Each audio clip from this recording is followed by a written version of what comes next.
How's everybody doing? My name is Anthony Brian Logan, and today we got to talk about the post office and the drama that's surrounding that because of a lack of funding. Democrats say, oh, Trump wants to block it because he wants to block mail-in voting. He's trying to suppress voting. And then Trump is like, look, they're talking about 3.5 billion, 25 billion. These aren't small numbers. And what they want to do at the end of it is engage in fraud. So what's the purpose in giving them this money if they're going to use it for fraudulent purposes? And really, my opinion, just me, ABL speaking here, the money won't actually fix the structural problems. Let's back up a little bit before I go into it and talk about what's happening here with the drama surrounding the post office. Now, as we all know, we still got the virus going on allegedly. Allegedly, we still got to put on the mask. Allegedly, we still got to slow the spread, stop the curve. I thought that's what they said back in March.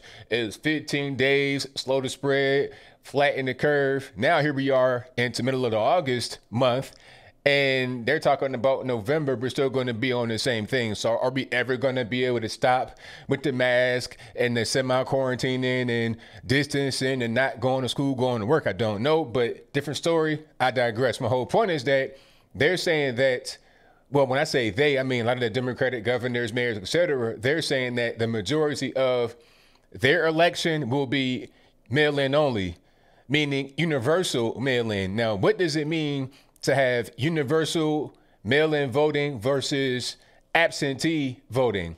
They're very different. I'll explain. Universal mail-in voting means whoever is registered to vote, you get a ballot sent to your house.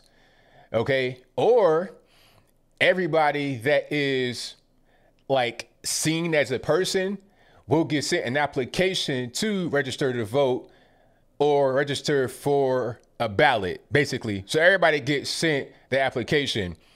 Now, if you had just absentee voting the way it has been normally, you have to apply to get your ballot sent to you. You don't just get the absentee ballot sent and you fill it out, send it back. Now you gotta actually go out there, go down to the DMV or wherever you go, get the ballot yourself, fill it out, provide identification, and then send it back. And then you'll be able to vote absentee. You know, that's if you're like in the military or you work somewhere else, that's for you. And that's fine. It's been done like that for a very long time, especially for those that are stationed overseas. That's generally how that goes. What they want to do now is give everybody an absentee ballot or the ability to just vote from the house without even having to register. They say, okay, well, you live on 123 Main Street. Your name is Tom Davis. Okay, here's a ballot. Go ahead and vote. No ID needed, no proof of life needed. And people say, oh, ABL, you're an alarmist. Just because people are getting these ballots in the mail does not mean they're going to dead people and cats and rats and dogs and hogs. Listen, in Michigan, I think it was like over 800 ballots that have been rejected, I think this year, because the voter was dead. All right. How many ballots in Virginia were handed out fraudulently? People that shouldn't have them, people that were not here anymore, people that didn't live there. And in New York, you have an election. I'm not sure if it's been decided yet. That happened earlier this year, I think about 2 or 3 months ago, that was mostly mail-in, and they're having problems being able to sort it out, talking about, oh, some of them didn't come in time and, you know, they missed the postmark date, so they're not going to be valid. It's just a lot of problems with this system that have not been tested yet, and we're trying to throw a bunch of money at it at the 0 hour to see if it's going to work. It's not going to work. Everybody knows that there's going to be a lot of fraud with this whole thing. Okay, I think there was one guy that was sending out mail-in ballots who had already filled Democrat on it. Like he already voted it in before you got it. And he got locked up behind that. This happened this year. He or she, not sure what the gender is, but anyway, there's been reported fraud. There's been reported abuse. There's been reported problems structurally with this whole system of universal mail-in voting. We do not have the structure that's ready for anything like that. And I think Trump knows this. Now, the Democrats want to politicize it, talking about, oh, Trump wants to undermine the post office. I mean, newsflash, for anybody that's paying attention, for anybody with their eyes open, the post office has been doing very badly for a long time. Okay, they've been hemorrhaging money to the tune of billions for years now. This is nothing new. And quite frankly, like I was saying before, throwing money at this problem won't fix it, and you're trying to do it at the 0 hour. Okay, it's already August. You know, time's a wasting. It'll be November before you know it. Okay, what we got about? We got August. Well, really, about 2 more weeks in August. September. You got about 2.5 months left to get this whole thing done, and really less time than that, because the post office came out and said that people need to mail their ballots at least a week early to even meet the deadline to be counted. So if you're trying to vote on election day through mail-in ballots, it's just not going to work. It's just not going to happen. Okay, and then think about trying to get the totals and trying to get everything counted. If we know how much money has been spent on all types of propaganda, investigations, and just, you know, the BLM stuff, the Antifa stuff, is it all just grassroots, or is it a bunch of money that's being raised? Okay, how much money did Black Lives Matter raise after George Floyd died? You're talking about $20 million in one day. They didn't give 1 red cent to George Floyd's family, but that's a different story, and I digress. My whole point is that there's a lot of money behind all this subversion that's happening right now in our country. Don't you think that there'd be some money put towards trying to get Biden and Kamala in office? Don't you expect attacks on mailboxes, like some of those receptacles where you put your mail in? Like if you go to a post office right around Christmas and you mail in a card to your loved ones, it's going to be packed to the top just from Christmas cards. So imagine everybody trying to vote at once through mail-in voting, and the system is not even there to deal with it. You don't have the staff, you don't have the infrastructure, you don't have anything that's prepared to deal with a thing like this. So even if you give all the cash necessary to have this whole thing go forward, it's not gonna actually work out very well.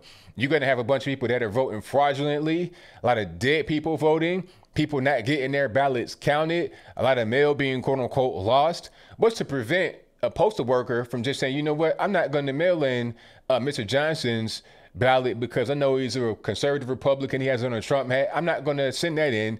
I'm going to just, you know, conveniently lose it on the road or put it into a storage facility or something like that to where nobody can find it anymore. Okay. And maybe they'll just quit or prevent from getting locked up. I don't know what they're going to do, but there's most certainly going to be a lot of fraud here. And it's crazy because the patron saint of the virus, Anthony Fauci, has already come out and said there's a reason why we can't vote in person or otherwise. Maybe he means, you know, by mail as in quote unquote otherwise, but why not in person? What's the big deal? If you can go to Walmart, Target, Food Lion, Food City, wherever you shop at in person, why can't we go vote in person? What's the big deal? I don't understand. Okay, if they can have these BLM riots, protests, whatever they want to call them in person, why can't we go vote in person? Okay, I don't see what's the big deal. Universal mail-in ballot will just be a breeding ground for fraud. And it's crazy because didn't the Democrats spend $40 million, 3 years, and 500 subpoenas trying to investigate any kind of election interference from the Russian Federation? And all that they did was buy like $4,000 in Facebook ads, which anybody can do right now today. Okay, that's all they really found from that. Didn't they have this whole, the dossier and the Christopher Steele and all this? Didn't they have all that to see what was happening with election interference and voter intimidation? Didn't they do all that? So why would it just be so laissez-faire about mail-in voting, knowing that there's going to be fraud, there's going to be a lack of proper infrastructure to be able to even handle it? Even if everybody's a saint and nobody's a liar, there's just not enough there to be able to have this thing go through completely. Don't try to do this experiment with everybody voting by mail right now. If you want to do that experiment, do it when it doesn't even matter. Okay, just try it out, have a controlled experiment, and then figure out ways, make it better, streamline it, and then apply it to the whole country. But not right now. It's going to be people that are disenfranchised. It's going to be some cheating. It's going to be all of that going on. And if it's allowed to go through, you probably won't even see all the damage that happens until years later. What they say? Oh, there's next to no evidence of voter fraud. We found plenty of evidence of voter fraud right now this year. We found it. And you're going to see much more as this very important election gets close to election day and afterwards. So as I close, I want to say this: the drama surrounding the post office really shouldn't be there. This is Democrats trying to politicize it and trying to gain an advantage, trying to figure out a way to try and cheat the election, try and get a leg up on the competition. This is why I don't want to have voter ID, because they can send out a bunch of dead folks to have them vote to give them higher numbers in some of these elections, especially some of these really close. You're talking about elections that are like 4,000, 5,000 vote margin in certain states that could totally, change the whole course of the election. They want to have every ability to win, and because they know they can't win through honest means. But I think I'll leave that right there for now. And what say you? Do you think that the Democrats are trying to politicize this whole thing with the post office and the funding because they want to use it as a way to win or to get more votes, because they know what they have out there right now, Joe Biden and Kamala Harris, is not really a good combination. That's not really a winning ticket. If that's your viewpoint, let me know why in the comments below. Or do you think that I'm wrong? Is Trump trying to subvert the post office, even though they've been doing very bad for many, many years, because he wants to try and get a leg up on the competition? He wants to cheat. He doesn't want to have everybody vote, because if they vote, they'll vote him out. If that's your viewpoint, let me know why in the comments below. You pretty much know where I stand. This is no more than political posturing from the left. That's all that it is. And I could be Ray Charles. I could see it from a mile away. This is really easy to identify. It shouldn't be like this, but it is what it is. What are you really going to do? One thing I say you can do as I close here is to contact whoever is in charge in your particular area and say, hey, I want to vote in person. I'm going to vote in person. And that's it. This whole universal mail-in ballot stuff, I'm just not a fan. It's not going to work out well. There's going to be voter intimidation. There's going to be voter disenfranchisement, and there's going to be voter fraud. We don't need that in the United States. Let's have in-person elections as normal, and let's let this whole virus excuse go the way of the dodo bird, become extinct. But whatever your thoughts are, please let me know in the comments below. And that's all I got to say for this video. If you like what you heard, please comment, rate, share, and subscribe. Peace.